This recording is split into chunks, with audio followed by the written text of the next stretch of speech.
Pues bueno, buenos días a todos y a todas que se Buenos están días. conectando en este domingo 12 de abril a las 10 de la mañana para México, 11 en Estados Unidos, 12 y otros horarios que desconozco.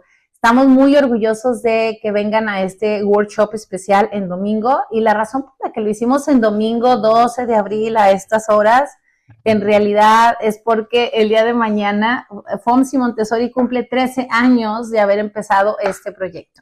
Sin embargo, ¡yay! No es que desde hace 13 años nos conozcan mucho de ustedes, ha sido gracias a la tecnología, precisamente de lo que vamos a hablar ahora, de las redes sociales, post pandemia y muchos eventos históricos que se cruzaron que nuestro emprendimiento, nuestro proyecto se ha ido conociendo, se ha ido proyectando hacia otros lugares y dejó de ser como de un lugar en pequeño.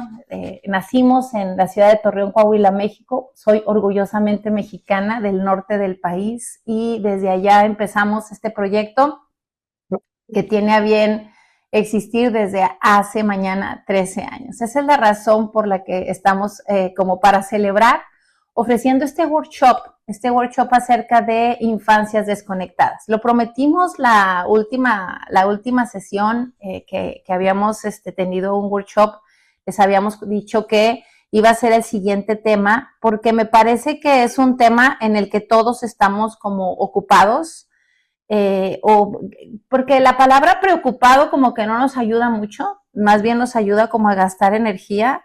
Quisiera decir, todos estamos ocupados, ¿no? Quisiera pensar que todos estamos deseando hacer algo con el tema de las tecnologías, porque no es que las pantallas se vayan a apagar, no es que vamos a dar retroceso hacia 10 o 20 décadas atrás donde no existían las pantallas como existen ahora las tabletas, los celulares. Esto llegó para quedarse.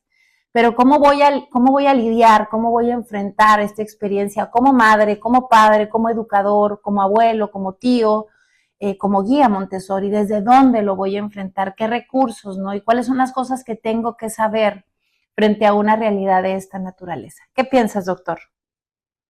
Pues que esta es una excelente oportunidad a la que nos has convocado, mi querida Lili, mi querida Esther. Aquí estamos reunidos para platicar nuestras experiencias, nuestras vivencias como profesionales de la educación, profesionales de la psicología y como padres, ¿no? Como padres, como personas interesadas en la infancia, que eso es algo que queremos que le quede muy claro a nuestros queridos asistentes. Estamos ocupándonos por estas infancias y cómo estas infancias interactúan con la tecnología, qué les puede aportar la tecnología, pero también cuáles son los riesgos de una superexposición a algunos dispositivos digitales. Entonces, agradecido Lili por la invitación. Y aquí estamos a las órdenes, estamos al pendiente también de si hay alguna pregunta por ahí en el chat.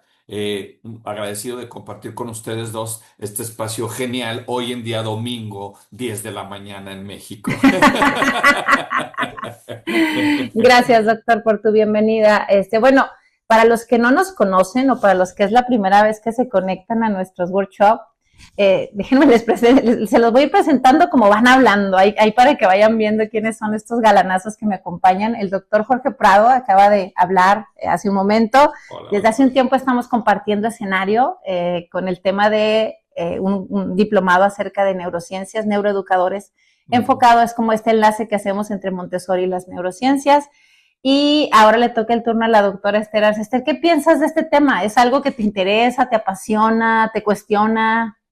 Bueno, me da coraje sobre todo porque más que apasionarme, lo que me da es rabia porque sí creo que estamos en un momento muy complejo para los menores, las menores, para las infancias y donde realmente descansa la responsabilidad sigue siendo en el adulto, en nosotros que acompañamos.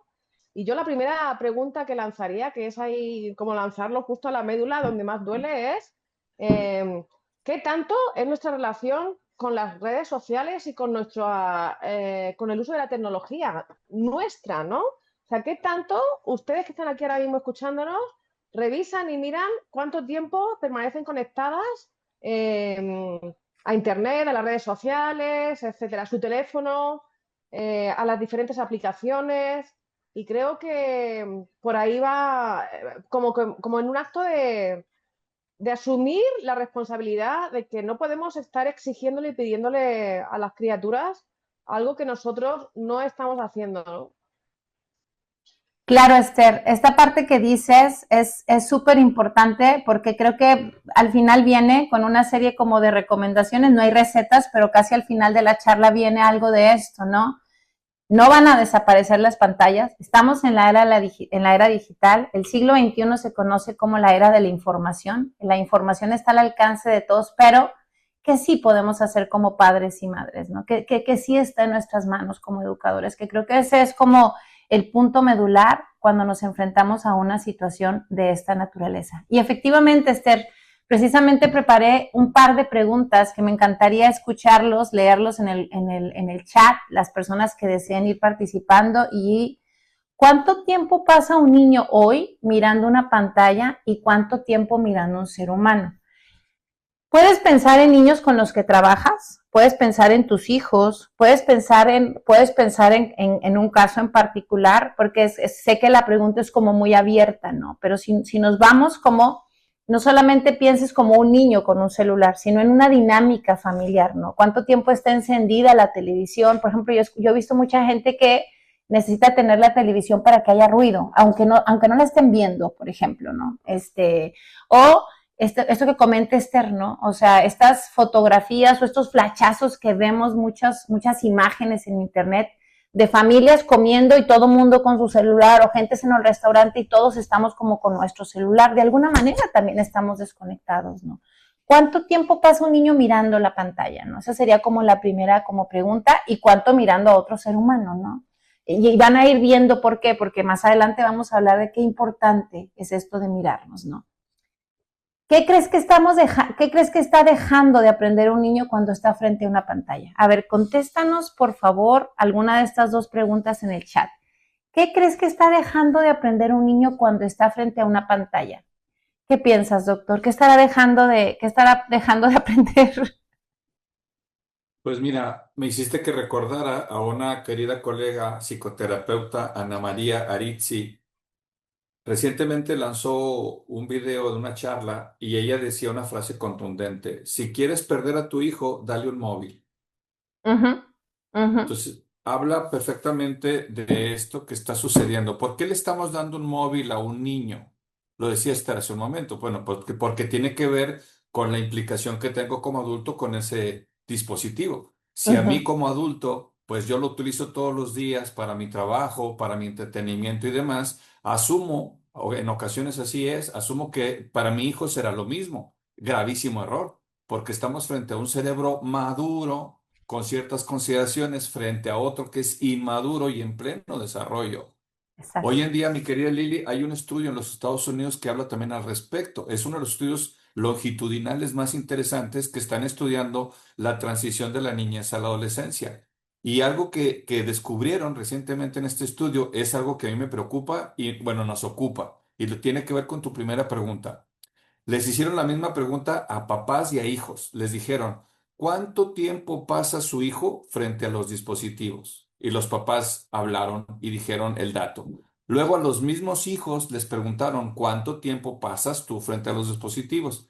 Hay un abismo, Lili, brutal entre lo que un papá cree, considera el tiempo de sus hijos y el que ellos dicen. Te voy a poner un ejemplo nada más a todos los colegas. Los papás están diciendo, mi hijo pasa 30 minutos en promedio, no más. Y los niños han contestado, yo paso 6, 7 horas frente al dispositivo. Wow. Ve la Wow, eso es tan diferencia alarmante. brutal, ¿no? Es alarmante, Lilia, adelante. Ajá, ajá. Esther, ¿hay respuestas en el chat? Sí, sí, sí, deja y te voy diciendo. Mira, María Fernanda dice, sí, la atención se acorta, deja de explorar y observar su ambiente. Mirna también nos comenta, pues no hay conexión ni relación humana. Pilar también nos escribe, deja de aprender habilidades sociales.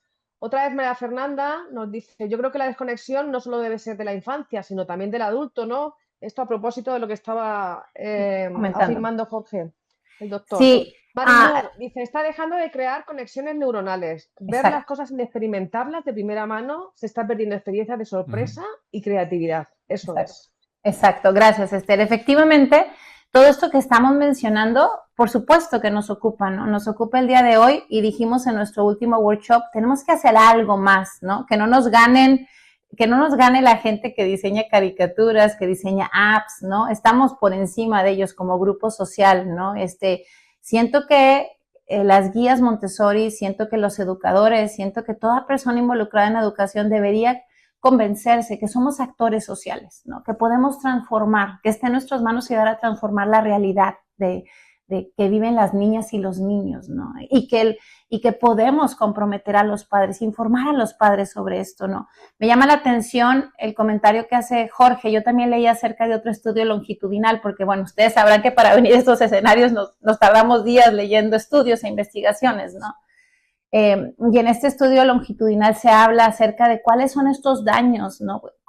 Pero es un estudio longitudinal que lleva más de como 20 años, ¿no? Porque, bueno, las pantallas no empezaron con la computadora y el teléfono, empezaron desde la televisión hace muchos años. Yo me acuerdo hace 30 años que recién empezaba yo a trabajar como guía, que había un libro y me preparé una plática que para mí era como que wow, súper famosa, y el libro era muy famoso, se llamaba Mi hijo ya no juega, solo ve la televisión. O sea, así se llamaba aquel libro, no me acuerdo quién es el autor. Pero yo en aquel tiempo, hace 30 años, estaba hablando del exceso de uso de la televisión, ¿no? Porque no sé si hay alguien de mi edad por esta reunión, pero hubo un tiempo en que los padres cuidaban la distancia en la que nos sentábamos del televisor, porque nos hacía daño como estar muy cerca. O sea, los padres siempre te estaban retirando de la televisión. Imagínate que haría un papá de aquella época, ahorita con niños con los celulares aquí, ¿no? O sea, ¿qué haría cuando nos decían que teníamos que estar a 2, 3 metros, ¿no? Estoy hablándote de hace 30 años, ¿no? Bueno, la televisión fue cambiando el modo de las pantallas y al día de hoy tenemos una infinidad de pantallas, de experiencias, ¿no? De relaciones. A mí una cosa que me llama mucho la atención ahora mismo, por ejemplo, es en la edad de los jóvenes, que ahora las relaciones, muchas de las relaciones que se establecen los jóvenes buscando pareja es a través de aplicaciones también. Se buscan en aplicaciones. Y digo, por Dios, o sea, ¿en qué momento está como el contacto, no? Se buscan en aplicaciones, ¿no? Entonces, todos estos son señales, alarmas del mundo que venimos viviendo. ¿La pantalla está calmando a los niños o les está desconectando de su desarrollo? ¿Qué piensas? ¿Calma a los niños o los desconecta de su desarrollo? Porque en apariencia, un niño que está llorando y gritando, yo he visto infinidad de mamás. Por ejemplo, hace un par de semanas tuvimos los reportes, que son conferencias donde hablamos a los papás sobre el desarrollo de sus hijos. Y no falta el papá que tiene que venir con sus otros 2 hijos menores ¿cómo se llama? A la plática, ¿no? Y en esa plática que vienen, pues el niño empieza a moverse, por supuesto, si son chiquitos, ¿no? Y yo veo, pero con una naturalidad, o sea, está normalizado que la mamá toma su teléfono y se lo da, o lleva una tableta para dársela, ¿no? Y en ese momento pasa algo mágico, el niño se calla en automático, deja de moverse, deja de llorar, deja de gritar, deja de pasar todo, empieza como si fuera una conexión mágica, ¿no? O sea, todo desaparece porque su atención se va hacia las pantallas. Ahorita le va a tocar al doctor Jorge hablar por qué pasa esto, ¿no? Pero lo grave que es de esto, ¿no?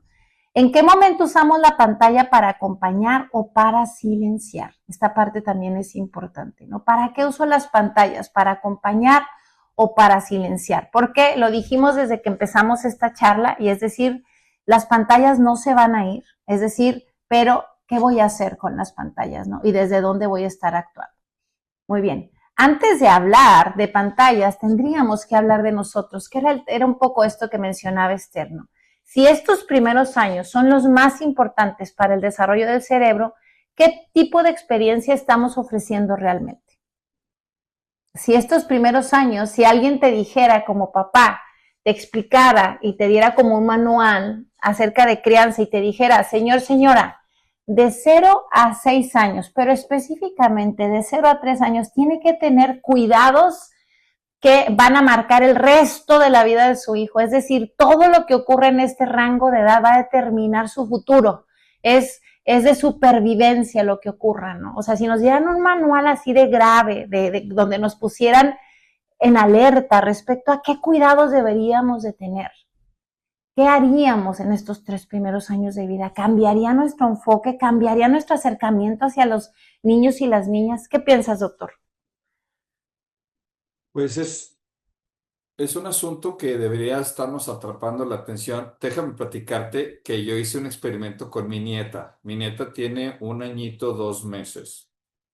Y le dije a mi hija, solo para experimentar, hija. Mis 3 hijos también son un experimento. Me salieron más o menos mis experimentos.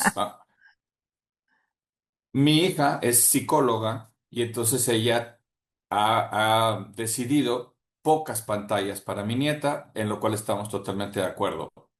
Pero en una ocasión que estaba muy inquieta, le dije, ¿qué te parece si hacemos una prueba? Y escogimos algunos programas infantiles que hay en la televisión.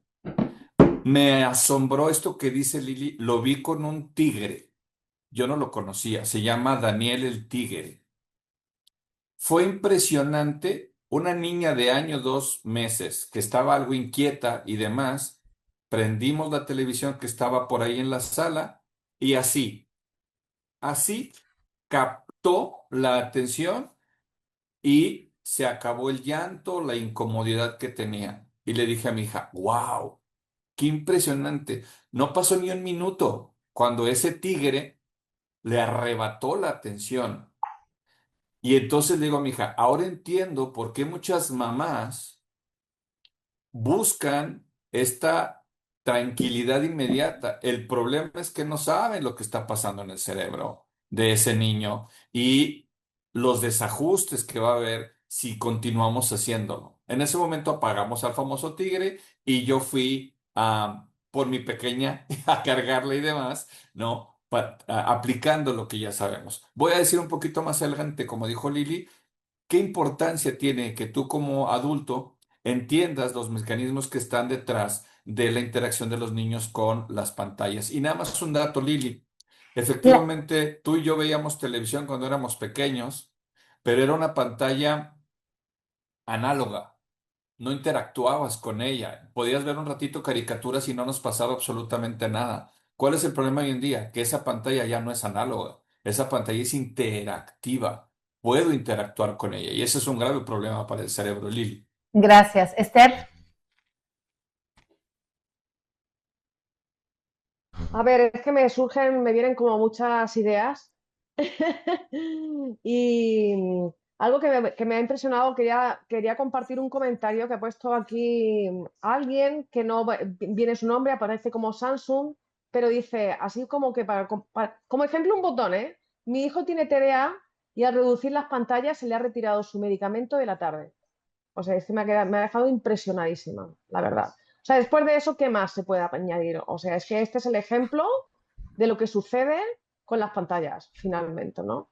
El nivel de ansiedad que provoca, de desregularización, de descontrol, de agitación, de lo que sea, de dispersión. Entonces, después de esto, ¿qué más podemos añadir? ¿No? Yo desde el ámbito de la comunicación, porque yo, pues bueno, soy comunicóloga y tengo un doctorado en comunicación y desde ahí es donde he explorado un poco este tema también. Entonces, ahora que estáis hablando de la televisión, porque es también toda mi etapa, hay un libro que se titula Cuatro razones para eliminar la televisión, que es de Jerry Mander. Entonces, este libro lo que alega abiertamente es la imposibilidad de transformar este medio de comunicación de masas y la importancia de eliminarlo. O sea, no ve posibilidad, o sea, es mucho más lo que nos arrebata y lo que nos daña la televisión, que lo que nos ofrece.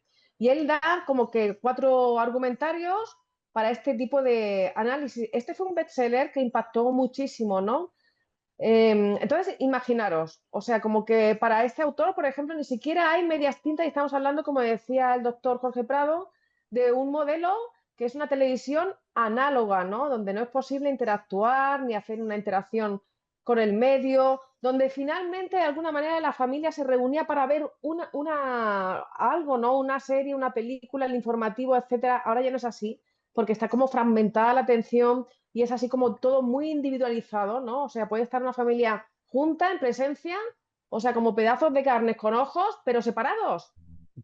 Es así. Es correcto, es correcto. Sí. Ok, sí, así es, Esther. Ok, bueno, hay otra serie de preguntas que, bueno, más allá de responderlas todas, la idea es como ponernos a tono, como reflexionar, como analizar desde dónde estamos, ¿no? ¿Quién ha visto, por ejemplo, a un niño frustrarse más fácilmente después de usar pantallas? Creo que eso nos pasa a muchos, ¿no? Un niño después de usar pantallas queda como más irritable y se frustra con muchísima más facilidad, ¿no? ¿Qué genera más desarrollo un niño? ¿Una app educativa o una conversación real? Si hoy tuvieras que quitar una cosa de la rutina de un niño para favorecer su desarrollo, ¿qué sería? ¿No? ¿Qué quitarías para favorecer su desarrollo? Y vamos a empezar. Ahora sí vamos a empezar en el tema. Y bueno, aquí puse 2 citas de María Montessori para empezar y luego ya vamos a ir empezando a adentrarnos en el tema. Y María Montessori estaba hablando de la importancia, de la necesidad de admitir que la educación debería de iniciarse a partir del nacimiento. Las investigaciones actuales de epigenética y todo lo que hay nuevo dicen que antes del nacimiento, incluso ya desde el vientre materno, empieza ya esta conexión de este bebé dentro y ha sido demostrando cómo todo el desarrollo inicia, todo el contacto que va teniendo, ¿no? Entonces dice que si esto fuera así, es necesario que la sociedad conozca las leyes del desarrollo infantil. Y esa es una cosa que estamos obligados a conocer hoy en día.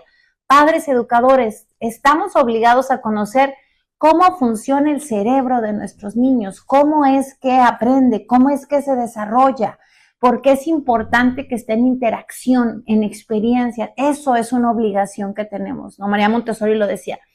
Hay otra frase de María Montessori que tomé y es donde María Montessori en 1949 hablaba que el hombre no se desarrolla en la universidad, no ahorres para pagarle una buena universidad si te olvidaste de él en los primeros 6 años de vida. No va a servir de mucho. Es decir, porque mucha gente piensa que si le pagan una buena universidad, va a tener éxito y le va a ir bien en la vida, ¿no? Yo te voy a cambiar esta idea, quisiera cambiarte, es decir, cuida los 6 primeros años de vida como oro pulido, cuida el lugar donde se encuentra, el ambiente donde se desarrolla, porque esto va a determinar su futuro, ¿no? María Montessori hablaba que el hombre no se desarrolla en la universidad, sino que inicia su desarrollo mental a partir del nacimiento y lo efectúa con la mayor intensidad en los primeros 3 años de vida. 3 años de vida, ¿no? Esto está escrito en 1949, mira hace cuántos años, ¿no? Es decir, no es algo que se acaba de decir, no es la primera que lo dice, ¿no? Y todavía no nos ha caído el 20, pero nos urge que nos caiga el 20, ¿no? ¿Cuál es el costo invisible de las pantallas? Cuando hablamos de pantallas en referencia a la infancia, no solamente estamos hablando de tecnología, ojalá que fuera eso, estamos hablando del desarrollo del cerebro humano, de eso estamos hablando. María Montessori lo explicó hace más de 100 años, que durante los 6 primeros años de vida hay una etapa única y repetible. Y ahí nos habló de los periodos sensibles, y ahí nos habló de la mente absorbente, y ahí nos habló de la NEME, de la ORME, de los engramas, que ahora sabemos que estos engramas sí existen, ¿no? Y son estos surcos cerebrales que el cerebro establece cuando el niño tiene estas experiencias, ¿no? En esta etapa es cuando el niño, es el momento donde construye su inteligencia, su lenguaje, su movimiento y su forma de relacionarse con el mundo. Es como lo dicen algunos especialistas el día de hoy, ¿no? El mundial de la inteligencia humana, entre los 0 y los 6 años. Pero este desarrollo no ocurre en estado pasivo, ocurre en conexión. Ocurre mientras el niño está haciendo cosas, no ocurre mientras el niño está viendo cosas, ¿no? ¿Qué tipo de cosas tiene que hacer un niño? Tocar, explorar, caerse, resolver problemas, mirar a los ojos, esperar turnos, caminar descalzo en la naturaleza, recoger hojas, recoger rocas, mirar los árboles, mirar las aves, mirar el río. Eso es lo que necesita un niño entre los 0 y los 6 años. Si alguien te está diciendo, porque A mí lo que se me hace, por ejemplo, alarmante el día de hoy, y por eso, al día de hoy, y por eso es que nos comprometimos con este workshop, es lo siguiente. Ya hay escuelas, no Montessori, espero que no, si alguien sabe de una me avisa, pero espero que no, que venden educación a través de aplicaciones, ¿no? O que tienen ciertos programas, ¿no? En la computadora, que el programa no sé qué y el programa no sé cuánto, a niños menores de 6 años, ¿no? Entonces, esto no puede pasar. O sea, si permitimos que esto ocurra dentro de las aulas, entonces estamos dando permiso a que los cerebros de los niños en desarrollo empiecen, pues, a desconfigurarse, doctor. Fíjate que el asunto es mayúsculo, tal y como tú lo comentas. El año pasado se publicó el libro de Jonathan Haidt que se llama La generación ansiosa. El subtítulo del libro es ¿Por qué las redes sociales están causando una epidemia de enfermedades mentales? Y aquí va el alineamiento con la doctora María Montessori. Jonathan Haidt está arguyendo una tesis que me parece muy, muy importante. Él dice, las generaciones de la nuestra, los baby boomer, los X, jugábamos cara a cara, salíamos a la calle y jugábamos al balón, a las escondidas, al bote pateado, no sé, había una interacción cara a cara. De los millennial para acá, los juegos fue con una pantalla frente a ellos. Esto es lo que ha venido a desregular muchas de las funciones cerebrales que caracterizan un sano desarrollo cerebral de nuestras nuevas infancias. Entonces, ahí está parte de este alineamiento, mi querida Lili. Dejamos de jugar cara a cara, de salir a la calle, de caernos de la bicicleta, de subirnos al burro, como decías tú ahí en Zacatecas, ¿no? De hacer todo esto. Y tristemente colocamos frente a nuestros niños frente a una pantalla. Y entonces eso es lo que para el doctor Jonathan Haidt se está convirtiendo en la fuente de esta epidemia de enfermedades mentales, Lili. Gracias, doctor. Esther, te veo con ganas de participar. No, es claro, me venía un ejemplo ahora escuchando al doctor Jorge Prado, y es que, bueno, yo doy clases en la Ibero, de aquí de Torreón, en la Universidad Iberoamericana, doy clases de comunicación, entonces me llama mucho la atención, o sea, me siento muy frustrada en estas últimas generaciones porque tengo facilidad y a mí me gusta que aprendan a partir del vínculo que genero con los muchachos, porque son posadolescentes, tienen 18 años. O sea, ahora me doy cuenta que realmente ni siquiera tienen todavía todo el cerebro desarrollado, ¿no? Ni el neocortes ni nada. Entonces, yo generaba un vínculo mirándolos y ellos me miraban. Y así es como poníamos la atención y así es como se generaba un vínculo y desde ahí podíamos aprender algo académico, ¿vale? Entonces me encuentro con estas últimas generaciones que no me miran, que no me están mirando. Y no me están mirando porque tienen la atención dividida, porque pueden llevar a clase el celular o la computadora, ¿no? Entonces, cuando les pregunto, ¿me estáis escuchando? ¿Me estáis atendiendo? Me dicen que sí, pero ¿qué calidad de atención pueden tener si no me miran y si tienen la atención dividida y fragmentada completamente, ¿no? Y eso lo cambia todo, porque entonces el nivel de concentración, el nivel de poder vincularme con ellos, etcétera, es nulo completamente. Esto es así como una cosa, un boicot a nuestra naturaleza humana, tal y como decía el doctor Jorge Prado, porque realmente estamos castrando toda la socialización y nosotros somos seres sociales por naturaleza, ¿no? Claro, definitivamente, Esther.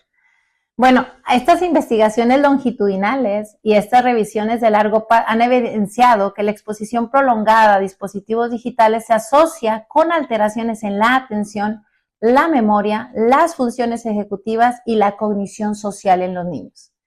Este estudio no es aislado, es una revisión de más de 157 investigaciones realizadas entre el 2001 y el 2024, lo que lo convierte en un análisis longitudinal amplio del fenómeno. Es decir, no estamos hablando de algo reciente, que era lo que les decía hace un momento, estamos hablando de un fenómeno observado durante más de 2 décadas, ¿ok?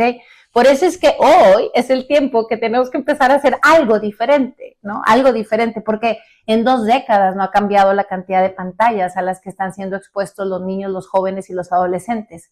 Al contrario, cada vez hay más oportunidades de hacer vida social, de hacer trabajo, de hacer a través de las pantallas, ¿no? Como que la tendencia es hacia allá. Nuestro problema o lo que los que nos tenemos que ocupar es en nuestra primera infancia, ¿no? En nuestros niños entre los 0 y los 12 años, por lo menos cuidar esta parte, ¿no? El cerebro humano se construye en relación con el ambiente, eso lo tienes que saber. O sea, para que el cerebro se construya necesita estar en relación con el ambiente. ¿Por qué? Porque el cerebro no es una estructura terminada al nacer, es un sistema en constante construcción que se organiza a partir de la experiencia. Aunque el niño nace con una gran cantidad de neuronas, son las conexiones entre ellas que crecen de manera acelerada en los primeros años de vida las que van a determinar su desarrollo cognitivo, emocional y social. Desde las neurociencias, esto se explica por la plasticidad cerebral, que si convierto plasticidad cerebral al lenguaje Montessori, te diría mente absorbente, ¿no? Plasticidad cerebral, mente absorbente, ¿no?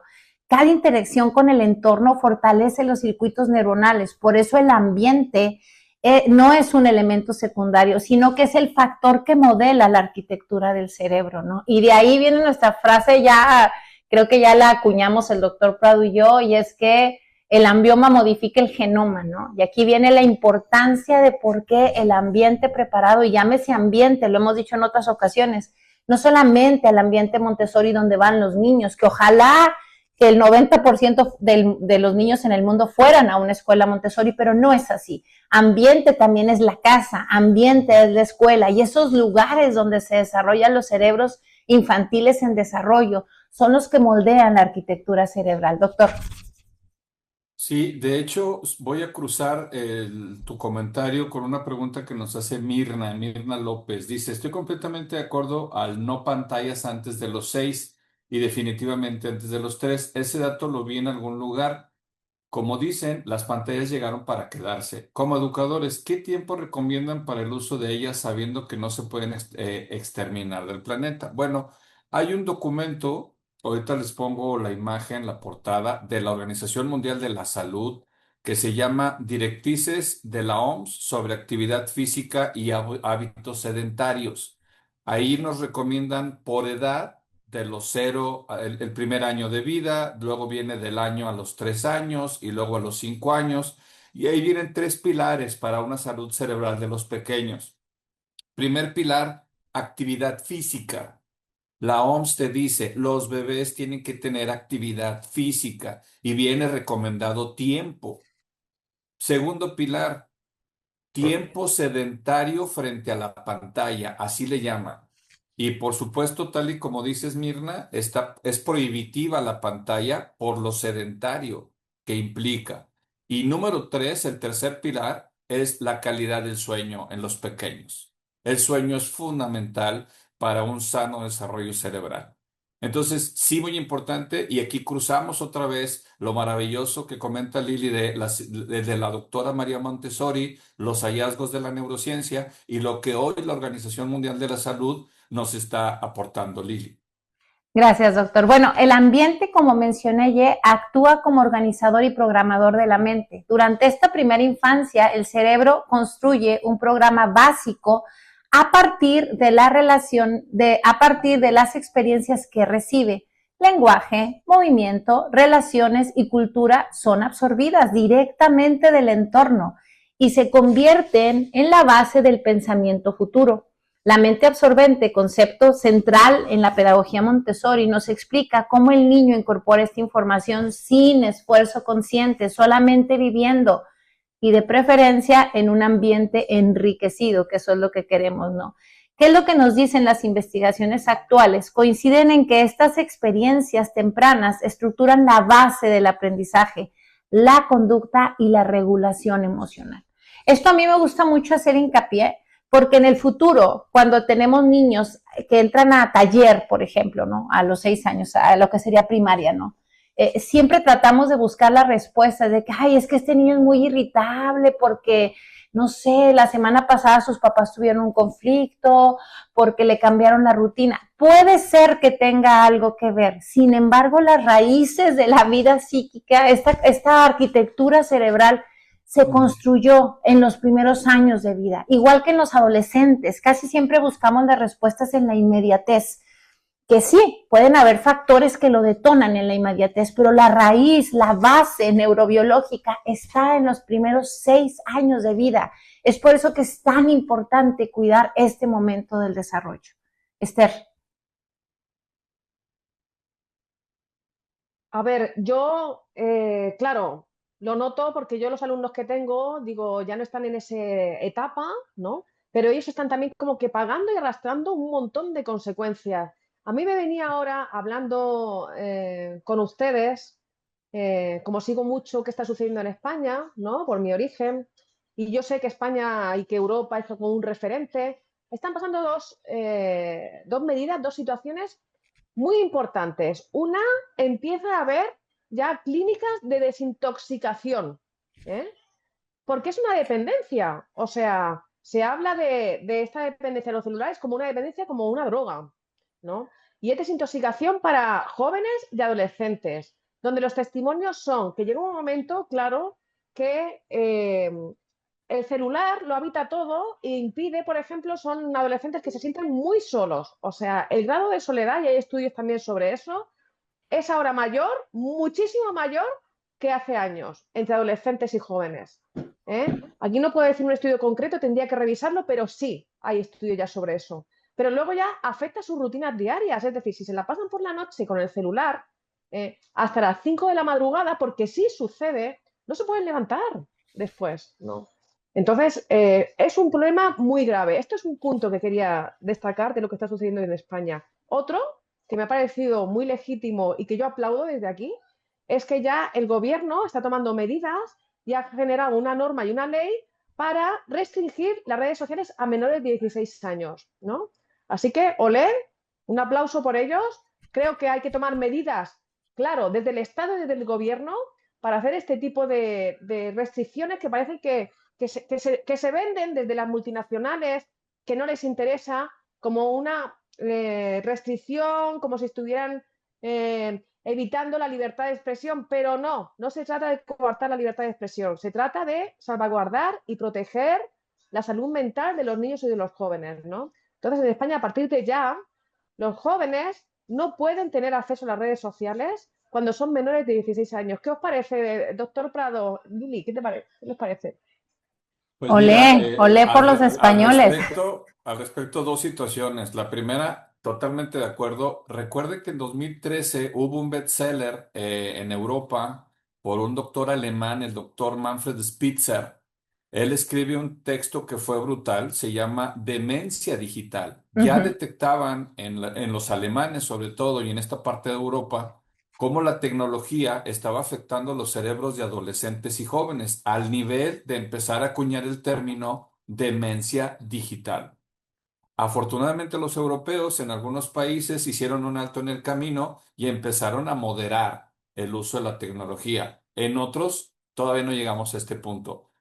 Y el otro elemento que yo ubico recientemente en Madrid, acaba de haber una reunión entre la parte política en España, es decir, en la Cámara de Senadores o algo así, junto con TikTok, la empresa TikTok y padres de familia. ¿Qué creen que hicieron? Me pareció genial.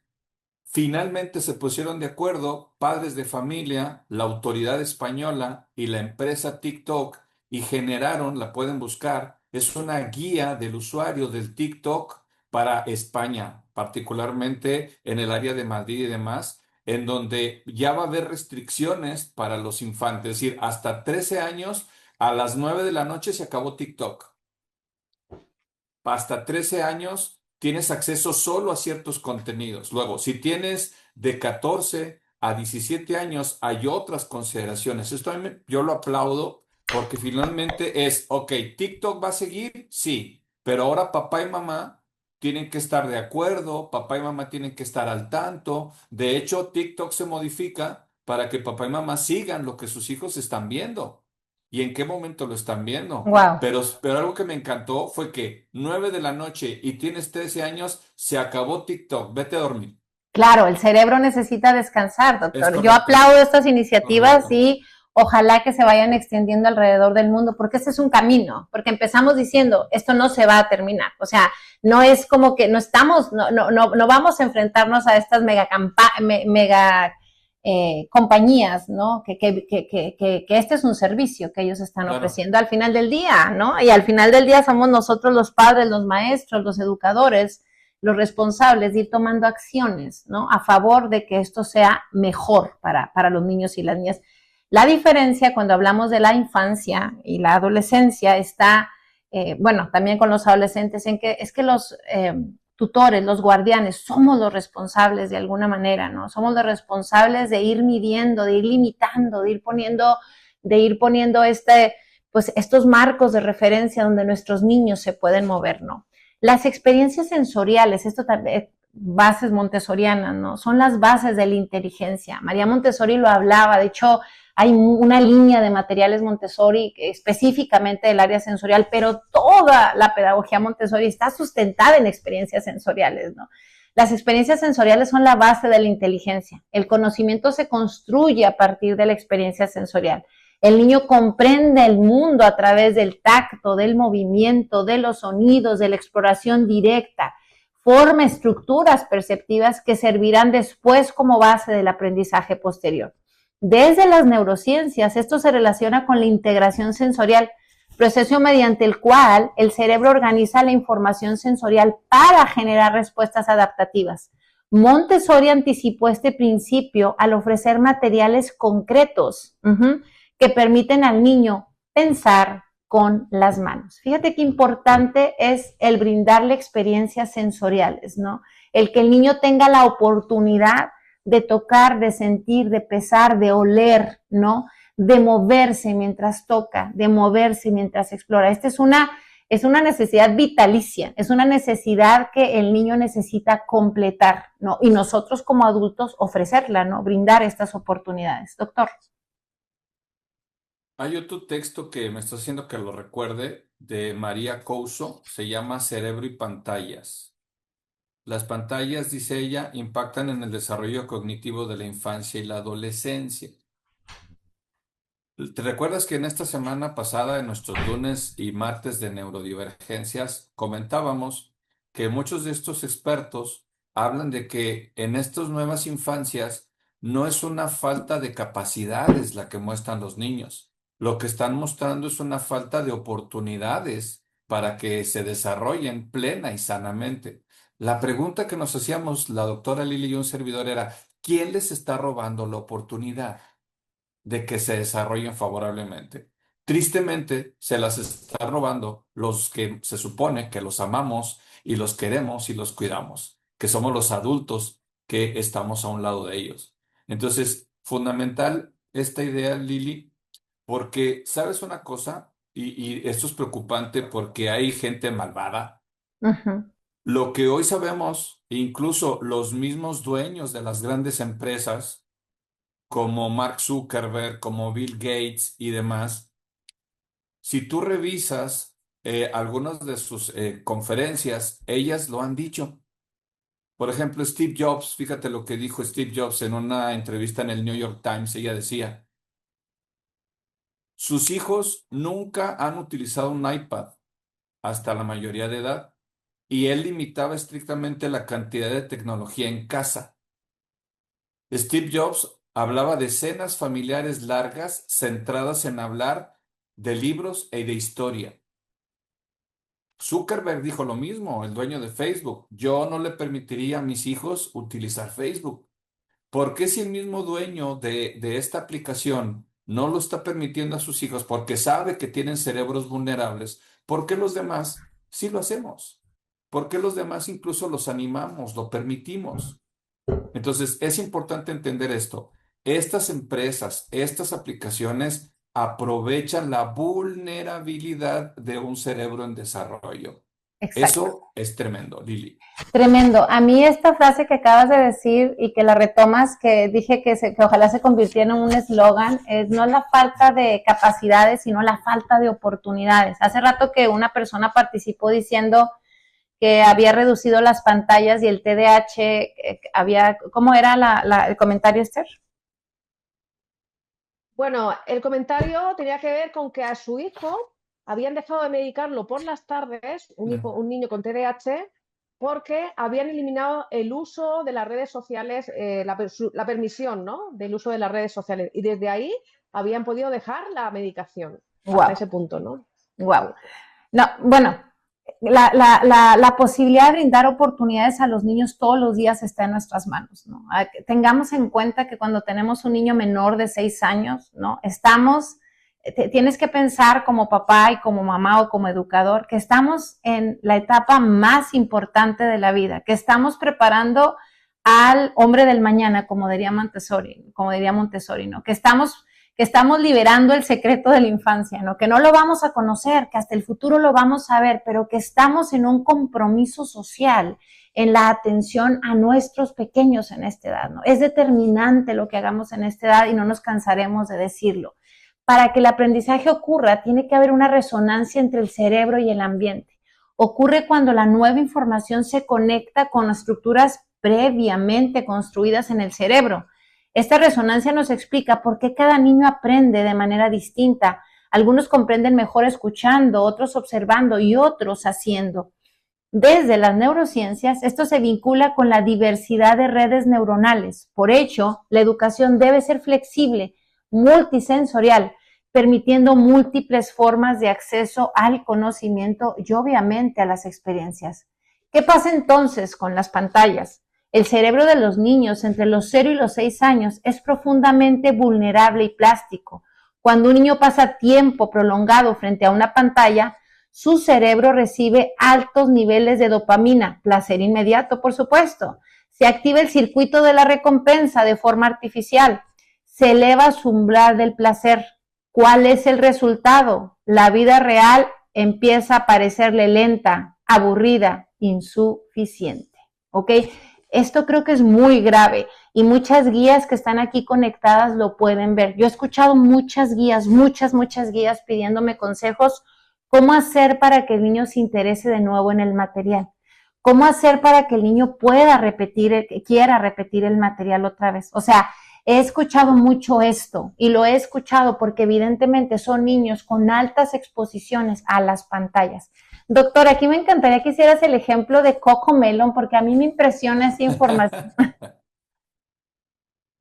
Sí, algunos de estos programas infantiles, que también eso es otra cosa que se ha descubierto en algunas investigaciones, no son tan inocuos para la infancia, ¿no? Hoy tristemente se ha pasado del adultocentrismo. O sea, nosotros los adultos éramos el objeto de interés de muchas empresas, nosotros ya no les interesamos. Hoy es un infantocentrismo y un adolescentrismo. ¿Qué les interesa a los niños? ¿Cómo capturamos a los niños? ¿Cómo capturamos a los adolescentes? Y en ese sentido, las pantallas están ofreciendo hiperestimulación del sistema de recompensa, como dice la querida Lili. ¿Qué les ofrecen el Tigre Daniel? ¿Qué ofrece Coco Melon? Bueno, pues ofrecen un ritmo rápido, cortes de cámara de 2 o 3 segundos. Es decir, cuenten las imágenes y no tardan ni 2 segundos y cambio. Eso es a propósito en todos estos programas infantiles. Entonces, captan la parte y sensible del proceso atencional que está en la corteza prefrontal. Esta parte, cuando hablamos de corteza prefrontal, hay que recordar que tarda en madurar. Desde que llegamos a este plano y hasta los 25 años, tenemos más o menos para ir construyendo sanamente una corteza prefrontal que es lo que nos hace Homo sapiens sapiens, algunos. Cuando no eres Homo sapiens, Es te Homo puedes Brutus. convertir en Homus brutus. Y hay mucho Homus brutus hoy en día. Entonces, lo que están haciendo estos programas están contribuyendo al Homus brutus, al Homus stupidus. ¿Por qué? Porque le están presentando colores y sonidos de manera muy rápida que el cerebro no alcanza a procesar. Les están presentando novedad constante, el movimiento. El algoritmo de las plataformas está hecho para ello, para no descansar el sistema de recompensa cerebral. Miren, se las pongo muy sencilla, aparte son un dato histórico. Los canadienses son los que descubren el sistema de recompensa cerebral, particularmente una estructura que se llama el núcleo accumbens. Y nos está pasando lo mismo que ellos detectaron. Pusieron un electrodo en el cerebrito de una ratita. Ellos no sabían que era el núcleo accumbens, estaban buscando otra zona, la zona de la voluntad, y se topan con ese núcleo. Acuérdense del nombre, núcleo accumbens, es el centro del sistema de recompensa cerebral. Todo lo que tú amas hacer, todo lo que a ti te gusta hacer, es porque está estimulado el núcleo accumbens. Si te encanta leer, núcleo accumbens. Te encanta salir a correr, núcleo accumbens. Pero también, si te encanta el alcohol, núcleo accumbens. Si te encantan otras drogas, núcleo accumbens. Cuidado con ese señor. El núcleo accumbens puede ser el infierno o el cielo en la tierra. Depende. Depende de quien te rodee y del estímulo que te dé. Bueno, brevemente, estas ratitas estimuladas les pusieron un electrodo a una palanca que ellas mismas pulsaban, las ratitas. Ellas la pulsaban. ¿Saben que estas ratitas tenían que ser desconectadas porque si no morían de hambre y de sed? Aun y cuando tenían mucha sed y podían tener agua a un lado, no iban por agua porque preferían la estimulación de la palanquita. Mm. Podían estar muertas de hambre y no comían aún teniendo comida a un lado porque estaban con la palanquita. Les muestro la palanquita de nosotros, es esta, el celular. Por eso tu hijo, vente hijo, vente a comer. No, al rato voy. Hijo, ya es hora de dormir. No tengo sueño. Oye, hijo, ¿y esto? No, no quiero. Oye, ¿no vas a ir a ver a tu novia? No, no, ¿cuál novia? Entonces, mucho cuidado con el sistema de recompensa cerebral, querida Lili. Gracias, doctor. Bueno, esta parte que comentas me parece uf, fundamental, porque imagínate si no cuidamos esta parte, ¿no? Porque ahora el sistema de recompensas cerebrales, si lo depositamos en las pantallas, ¿cómo le vamos a hacer? Vamos a terminar con clínicas, como dice Esther, en España para desintoxicación de pantallas. Vamos a tener que empezar a generar, porque ya se está trabajando en el sistema de salud respecto al tema de las pantallas, ¿no? El aprendizaje, para que sea profundo, es multisensorial y es activo. Múltiples canales sensoriales ayudan a favorecer la creación de redes neuronales cada vez más complejas y duraderas. Cuando el niño ve, toca, escucha, se mueve, el aprendizaje se hace significativo. Montessori tradujo este principio en experiencias concretas del niño, cuando manipula, cuando experimenta, cuando integra el cuerpo y la mente en este proceso de aprendizaje. El desarrollo requiere la integración de ambos hemisferios cerebrales. El cerebro funciona a través de dos hemisferios y estos cumplen funciones distintas pero complementarias. El hemisferio izquierdo, por un lado, organiza el pensamiento lógico, lógico y el lenguaje, mientras que el derecho integra la intuición, el movimiento, la música y la percepción global. Una educación completa debería favorecer la colaboración entre ambos hemisferios, evitando centrarnos solamente en lo racional y permitiendo el desarrollo integral del ser humano. Creo que este es uno de los retos que tenemos como educadores el día de hoy también. Uno de los retos es como la estimulación, las experiencias sensoriales que permitan que esto pueda ocurrir. La mente absorbente permite una profunda construcción del ser. Nos ayuda a esta construcción. Estos primeros años, cuando el niño absorbe el ambiente de manera total, no integra solamente los conocimientos, sino también, que eso es lo más importante, pero también grave, integra las relaciones, la cultura y las maneras de estar en el mundo. Imagínate que aprende que la manera de estar en el mundo es conectado a las pantallas, a través de ver a los papás conectados a las pantallas, a través de ir a reuniones donde todo el mundo está conectado a las pantallas. Ya es una nueva información para el cerebro. O sea, el bebé de hace 2 décadas o 3 décadas no tenía eso dentro de su ambioma. Ahora en el ambioma de nuestros niños pequeños está ver a nuestros papás, a nuestros cuidadores, conectados a esos celulares, conectados a esas pantallas. Eso está como parte del ambioma. Ese es el tema, doctor. Desde las neurociencias, esto corresponde a este periodo de máxima plasticidad cerebral donde el sistema nervioso está especialmente abierto a la experiencia.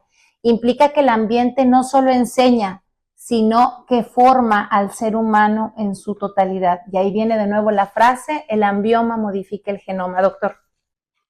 Sí, los ambiomas van a modificar incluso la parte celular. Lo hemos dicho, mi querida Lili, en nuestros lunes y martes neurocientíficos, los educadores, los papás, somos moduladores epigenéticos, que en cristiano quiere decir que lo que hacemos o dejamos de hacer por las nuevas generaciones cala brutalmente no solo en la macroestructura del cerebro, sino en la parte celular. Nosotros no solo calamos hasta la médula, calamos hasta la célula, ¿no? Los telómeros. Hay muchos estudios al respecto. Afortunadamente, el día de hoy sabemos que si hemos estado cometiendo algún error con nuestros cerebros infantiles, podemos ayudarlos. Voy a darles el ejemplo de un texto. Doctora Victoria Dunkley escribe un libro que se llama Reinicia el cerebro de tu hijo.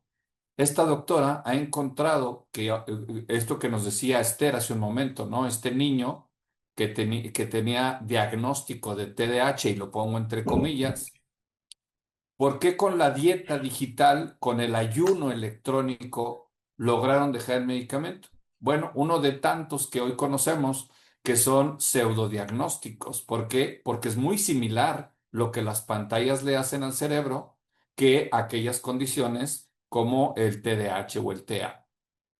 La doctora, fíjense bien, la doctora plantea 4 semanas de ayuno electrónico para ayudar a que el cerebro otra vez regrese a ciertos patrones de normalidad. 4 semanas de ayuno electrónico. Entonces sí podemos, cambiando el ambioma, mi querida Lili, podemos ayudarle al genoma. Lili. Gracias. Esther, ¿qué piensas? Bueno, yo estaba pensando porque veo la cantidad de mujeres que están aquí escuchando este Zoom y viéndolo, que muchas de ellas seguramente serán madres o no, qué sé yo, pero que tienen su seguro vínculo con las infancias. Y aquí el asunto es que no se puede cargar esto sobre solo una persona, porque, y menos sobre las mujeres, que ya vamos muy cargadas de responsabilidades, ¿no? Porque somos las que asumimos en general la crianza de los hijos. Y entiendo que es que el sistema social no ayuda para nada, al contrario, contribuye a que esto siga sucediendo. Porque unos padres que no están presentes, que están trabajando todo el día con un montón de presión, de presiones, suponiendo que estén los dos referentes, papá y mamá, que no es así ya en muchísimos de los casos, sino son familias desestructuradas, donde el niño está solo, donde la mamá regresa exhausta, ¿no? Y el niño empieza a demandarle, ¿no? Entonces sí entiendo, puedo entender a esa mamá que le dice, ten la tablet y déjame en paz porque quiero descansar, ¿no? Esto no lo estoy justificando, como que a mí me parece importante que tomemos conciencia sobre la importancia de tener un hijo, por ejemplo, ¿no? Que no es una cosa que se pueda tener y que se críe solo, ¿vale? Y también la importancia de que, bueno, hay algún margen, ¿no?, que podamos hacer. Es decir, igual se puede plantear una alternativa, en lugar de darle la tablet, irte con él a dar un paseo, leerle un cuento, hacer una receta de cocina con él, qué sé yo, como que ponerle una canción mientras que lo bañas y que sea un momento agradable y que el momento del baño sea un espacio también como de relajación, qué sé yo, buscar alternativas que no sean tan pensadas para las mamás o para los padres, pero es que yo sé que la realidad es que son las madres las que se hacen cargo, ¿no? Y donde no esté tan expuesto, o que estés, al menos que no esté expuesto indefinidamente, ¿no? Sin horario, sin control de contenidos, que esté expuesto así, de esa manera, sin ningún tipo de filtro ni de control, el crío a la pantalla, ¿no? Y pensaba en esto porque sí siento que la estructura social y el contexto en el que estamos para nada contribuyen a otro modelo mucho más sano. Al contrario, ¿no? O sea, como que son también factores que realmente también están coadyuvando a que se esté dejando la crianza en las pantallas, ¿no? Que descansen las pantallas. Exacto, exacto, eso es muy grave. Gracias, Esther. ¿Cuál es uno de los costos invisibles de todo esto de lo que estamos hablando? No es solo el tiempo frente a las pantallas, es lo que deja de vivir el niño. No miran los árboles, no observan insectos, no desarrollan lenguaje en interacción real, no aprenden a esperar, negociar o frustrarse. los estudios longitudinales muestran que el uso temprano de pantallas predice un menor desempeño en tareas cognitivas en etapas posteriores del desarrollo. Fíjate qué importante. Por eso Esther ahorita tiene chicos en universidad con tantas dificultades para completar estas tareas de las que estamos hablando, ¿no? Estos serían como partes de este costo. Y entonces aparece algo muy preocupante, ¿no? Niños que llegan a los ambientes educativos sin habilidades sociales básicas, ojo con eso, sin habilidades sociales básicas, dificultad para mirar a los ojos, baja tolerancia a la frustración, sensación de que todo les pertenece. Y hay una falsa tranquilidad que nos ha venido brindando este uso de las pantallas, ¿no? Un niño quieto con una pantalla no es un niño en paz. Quítate eso de la cabeza. Un niño quieto con una pantalla no es un niño en paz. Es un niño desconectado de su desarrollo. Ahí viene el nombre de infancias desconectadas. Es un niño desconectado de su desarrollo. Mayor tiempo frente a pantallas se asocia con menores habilidades lingüísticas en niños pequeños, ¿no? El uso excesivo de pantallas puede desplazar actividades esenciales como la interacción social, el juego, afectando el desarrollo infantil. Doctor. Sí, fíjate que en este sentido se han pronunciado tanto el MIT, el Instituto Tecnológico de Massachusetts, y la UNAM en el caso de México. Algo que recupero de ambas instituciones con sus investigaciones. Número uno, hablan de un cerebro pasivo, Lili. Cuando esto que comenta Lili, cuando nuestras acciones de adultos, acciones inadecuadas, negligentes, omisas, llevan a niños a tener un cerebro pasivo, entonces como resultado vamos a tener algo que ya se llama atrofia cognitiva. Y luego nos vamos a preguntar, oiga, ¿y por qué mi niño aún no lee? Oiga, ¿y por qué mi niño aún no hace cuentas adecuadamente? Oiga, ¿y mi niño por qué se quejan en la escuela de que no pone atención, de que no tiene buena coordinación psicomotriz, etcétera? La pregunta yo se la regreso a los papás siempre. ¿Cuánto tiempo dedica a las pantallas? ¿Cuánto tiempo está ahí? Entonces, este cerebro pasivo, mi querida Lili, está ocasionando tremendos problemones desde preescolar hasta la universidad. Está reduciendo el esfuerzo cognitivo, hay déficit de empatía y de habilidades sociales, tal y como lo dijo Esther. Yo también que trabajo en educación superior acá en México, yo lo noto, ¿no? Con los chicos. ¿Y por qué no son empáticos? Bueno, porque para ser empático tienes que ver el rostro, perdón, de quien tienes frente a ti.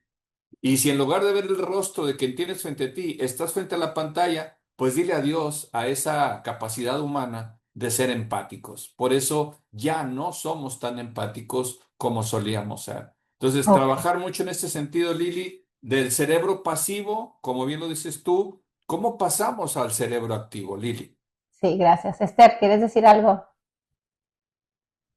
Em, Bueno, pues volviendo otra vez al ejemplo de mis alumnos, que también son de educación superior y son universitarios, ¿no? Es muy difícil apelar, o sea, como que la cosa no es culparlos a ellos, porque finalmente ellos son las víctimas y Ajá. son el producto y son la respuesta a un modelo de sociedad que hemos creado nosotros, ¿no? Uh-huh, uh-huh. Entonces yo veo que muchas veces lo que sucede es que se les sanciona a ellos, ¿no? Se les apunta a ellos, ¿no? Incluso institucionalmente. Hay una cantidad de normativas que tienen que cumplir, hay un montón de quejas hacia ellos, hacia los jóvenes, ¿no? Que luego, rascando un poco, indagando un poco con ellos y hablando con ellos, te das cuenta que son jóvenes que se sienten muy solos, que no pueden poner, que tienen la atención muy dispersa, además, que se sienten perdidos en un horizonte que no se ve nada claro, que no tienen referentes porque son familias desestructuradas o nucleares o etcétera. Entonces, a mí sí me gustaría también afirmar la importancia de no poner el dedo señalador ni en ellos, ni tampoco solamente en las mamás que los crían o lo que sea, porque creo que hay una cuestión ahí multifactorial, ¿no? Que realmente incide en lo que está pasando ahora y que cada uno tiene que asumir su parte de responsabilidad, ¿no? Que sí la hay, ¿eh? Pero desde luego ellos O sea, realmente yo creo que la dificultad es más bien en que no sabemos bien acompañarlos y que el problema no lo tienen ellos, lo tenemos nosotros porque no hemos sabido acompañarlos, ¿no? Para que esto Exacto, suceda, esto es la punta del iceberg, ¿no? De muchas cosas claro. que han pasado antes. Sí, y creo que una de las cosas que yo también quiero como rescatar es que nadie nos enseñó a vivir con pantallas. O sea, hemos ido atinando a tontas y locas como hemos podido los padres, ¿no? Y hemos ido tratando de negociar mientras leemos, mientras nos informamos, mientras trabajamos, mientras vivimos. No es una justificación. Sin embargo, siento que es una realidad para la que no nos preparamos, ¿no? Para que no, de por sí no nos preparamos para ser padres, ¿no? Como en primer lugar. Y en segundo lugar agrega para ser padres en la era digital, que yo creo que eso sería como un tema nuevo, ¿no? Como un workshop nuevo, ¿no? Cómo ser un mejor padre en la era digital, ¿no? ¿Qué herramientas necesito para enfrentarme a esta maternidad, a esta paternidad en una era digital? Porque no es lo mismo que el padre que crió fuera de la era digital, ¿no? Son como diferentes momentos, ¿no? Debemos saber que el equilibrio interno pues es la base del aprendizaje, ¿no? Porque el desarrollo ocurre cuando estas dimensiones del ser humano están integradas. Cuando existe desequilibrio aparecen conflictos. Estos conflictos internos afectan la conducta, el aprendizaje y la relación con las demás. Desde la neurociencia esto se relaciona o se vincula con la regulación del sistema nervioso, donde se integra emoción, cuerpo y cognición que permiten respuestas adaptativas. El ambiente educativo, debe favorecer este equilibrio. Doctor, ¿cómo es esta parte que tiene que ver con el tema de la regulación del sistema nervioso y las respuestas adaptativas?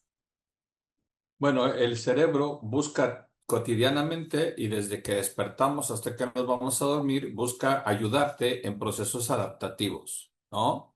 Cómo amaneció el clima, si está haciendo frío, si está haciendo calor, y todo el día busca tu supervivencia. Es lo primero que busca el cerebro humano, tu supervivencia, y entonces te dice ponte una chamarra, ponte esto, hey, no se te olvide comer, te da avisos. Entonces, tristemente, esta regulación desde el interior tiene que ver mucho, sobre todo también desde el exterior. ¿Qué está sucediendo afuera y cómo aprendemos a escuchar a nuestro cerebro? Hay una paisana de Esther, Nazaret Castellanos, es española, creo que es madrileña, si mal no recuerdo. Nazaret dice, hemos dejado de escuchar los susurros del cuerpo. No escuchamos lo que nos dice nuestro cuerpo porque estamos distraídos con la tecnología. Y el problema es que escuchamos el susurro, bueno, más bien dicho, escuchamos al cuerpo no cuando nos susurra, ya escuchamos al cuerpo cuando nos está gritando, auxilio, hey, me duele acá, hey, atiende esta parte.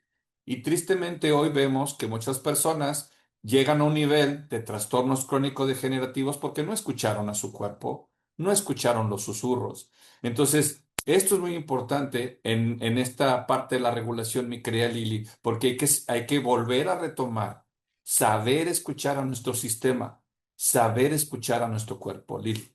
Claro, yo creo que uno de los riesgos con las pantallas en este tema está en que, por ejemplo, los niños al estar absortos en algún videojuego, en algún video, Ujú, en algún no escuchan que les está pidiendo agua, que hidrátame, ¿no? No escuchan que les está ujú, pidiendo de comer, dame de comer, ¿no? ujú, Incluso se aguantan mucho el tema de la micción, ¿no? ujú. O tienen necesidad de ir continuamente, ¿no? Como que veo estos dos fenómenos, ¿no? Lo veo mucho en niños, en niños que están dentro de mi salón, en el ambiente donde ahorita trabajo, donde puedo ver como ciertas características que antes no veía con estos temas, ¿no? Que en el tema de la hidratación, con el tema de la micción, con el tema de comer también, porque también veo que quieren estar constantemente como teniendo algo en la boca que los ayude como a transitar, como si les genera Ujú. un tipo de ansiedad y que teniendo algo cerca, a veces las mismas camisetas, a veces son como muchos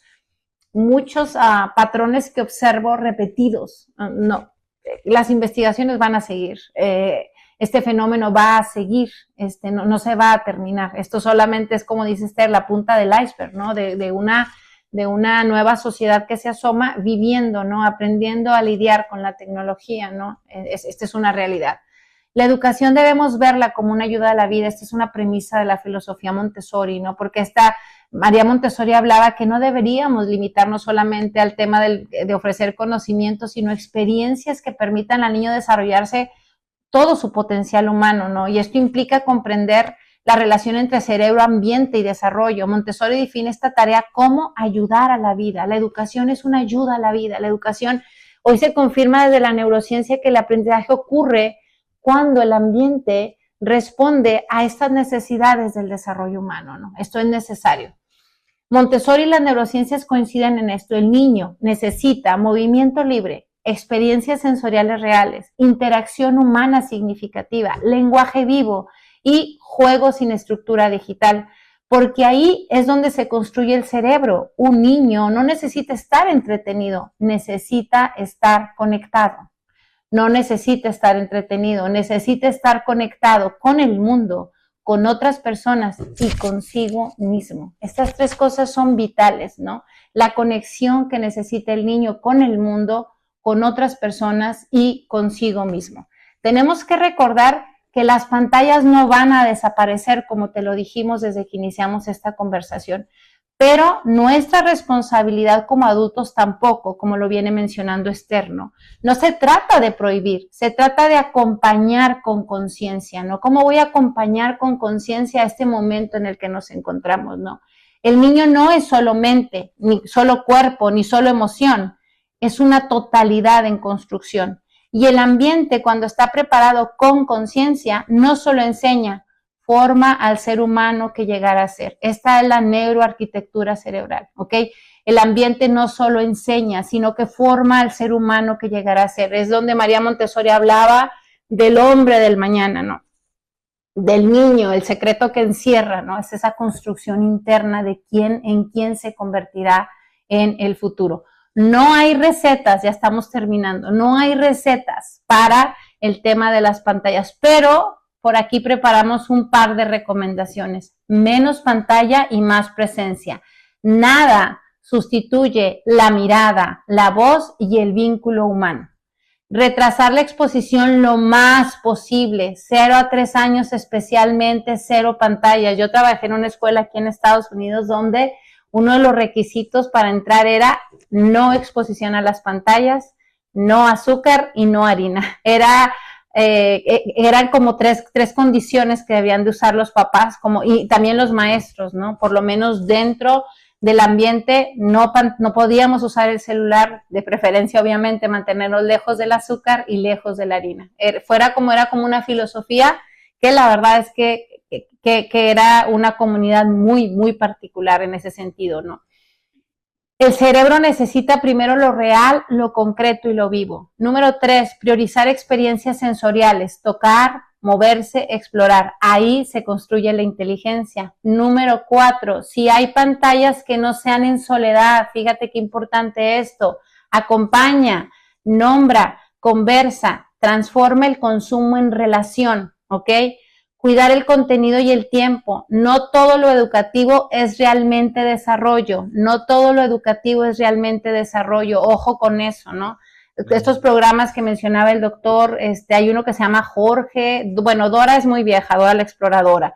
Jorge, el tigre Cocomelon, ya hay infinidad de programas que son obviamente para consumo infantil, pero obviamente no son los bebés los que prenden la televisión y los que consumen, son los papás los que lo eligen. Un bebé todavía no puede elegir el programa que va a ver, ¿no?